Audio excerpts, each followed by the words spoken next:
दिव्यांग कक्षामधील कामकाज प्रलंबित असल्यामुळे दिव्यांगांना त्याचा त्रास सहन करावा लागतो। त्यामुळे दिव्यांग कक्षाचे काम तात्काळ करून मार्गी लावावे।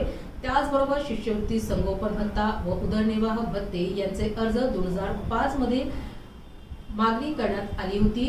मागणी 15 सप्टेंबर पर्यंत पूर्ण करण्यात यावी। तसेच लाडकी बहीण योजनेचे पैसे जेव्हापासून थांबले होते तेव्हापासून देण्यात यावे। या मागणीकरता आझाद समाज पार्टी दिव्यांग आघाडीच्या वतीने महानगरपालिकेच्या समोर भव्य निदर्शने करण्यात आली व मागण्यांचे निवेदन महानगरपालिका आयुक्त यांना देण्यात आले। मनपा प्रशासनाचे लक्ष वेधण्याकरिता आंदोलकांनी आक्रमक पवित्रा घेत गेटवर चढून घोषणाबाजी केली।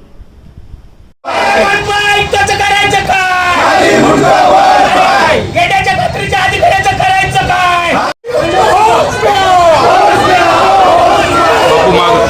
बापू मागे येतो, थोडं मागे, बस बस, पीछे आ जाओ, इकडून येतो, त्याचा अँगल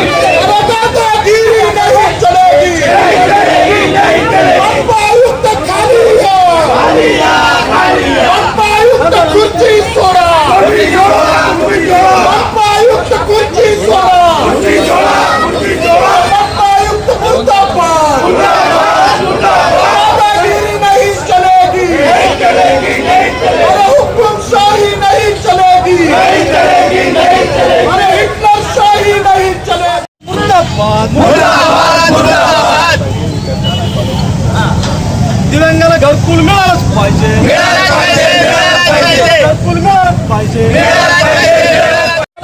निधी मिळालंच पाहिजे, दिव्यांगांका सन्मान मिळेल, समाज पार्टी मैदान सन्मान मिळेल, समाज पार्टी मैदान में सगळं आता आपण संघर्ष करू। आयुक्त होश में आयुक्त खाली आलेच पाहिजे, आयुक्त खाली आलेच पाहिजे, तातडीच्या अधिकाऱ्या समोर महानगरपालिकेच्या गेट समोर आपल्या विविध मागण्यांसाठी अपंगांना आंदोलन करावं लागतंय। विशेष म्हणजे महानगरपालिकेच्या अधिकाऱ्यांनी सांगितल्यानंतर दोन्ही गेट बंद करण्यात आलेले आहे। अपंगांसाठी जर हे दरवाजे बंद होत असतील तर सर्वसामान्याचे काय जाणून घेऊया। आझाद समाज पार्टीचे आपल्याकडे पदाधिकारी उपलब्ध आहेत बोलण्यासाठी। साहेब, काय विषय होता? आझाद समाज पार्टीच्या दिव्यांग आघाडीच्या वतीने आज अनेक मागण्या घेऊन हे आंदोलन महानगरपालिकेवर धडकलेलं आहे।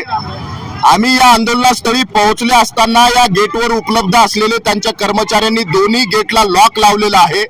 खऱ्या अर्थानं मी असं समजतो की आझाद समाज पार्टीची ही प्रशासनावर असलेली दहशत आहे, आझाद समाज पार्टीची ही भीती आहे।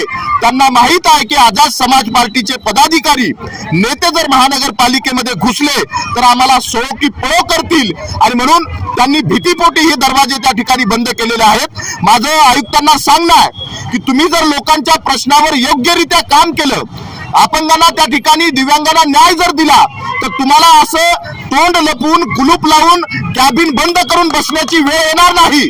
या ठिकाणी इथल्या शहरातला दिव्यांग सुरक्षित नाही। रस्त्यावर त्याला मारहाण केले जाते, बसमध्ये मारहाण केले जाते, रिक्षामध्ये मारहाण केले जाते। त्याचबरोबर तुमच्याकडे जो 5% निधी उपलब्ध आहे तो तुम्ही गेल्या 8-10 महिन्यापासून वितरित करत नाही। या लोकांनी जगायचं कसं? या लोकांना जगण्याचं साधन हा तुमचा निधी आहे। म्हणून आमचा प्रश्न आहे आयुक्तांना की आपल्या शहरामधल्या अपंग लोकांना, निराधार लोकांना जर त्यांचं जगण्यासाठी भीक मागावं लागत असेल तर हे महानगरपालिकेमध्ये काही संवेदना जिवंत आहेत की नाही?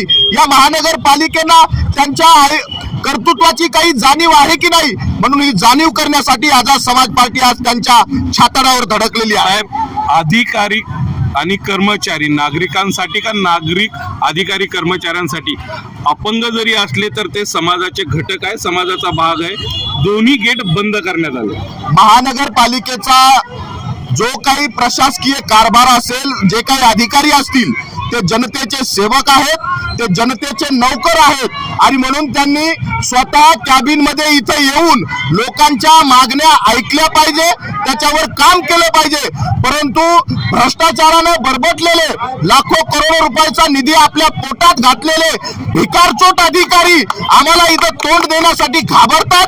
ते जनतेचे नौकर आहेत हे ते या ठिकाणी विसरलेले आहेत. ते स्वतःला मालक समजून घेतात, परंतु त्यांची दादागिरी, त्यांची दडपशाही आझाद समाज पार्टी सहन करणार नाही, हा आमचा गंभीर इशारा आहे. मागील काही वर्षापासून अपंग आपल्या हक्कासाठी लढा देत आहेत, पण महानगरपालिकेचे अधिकारी त्याकडे दुर्लक्ष करतात.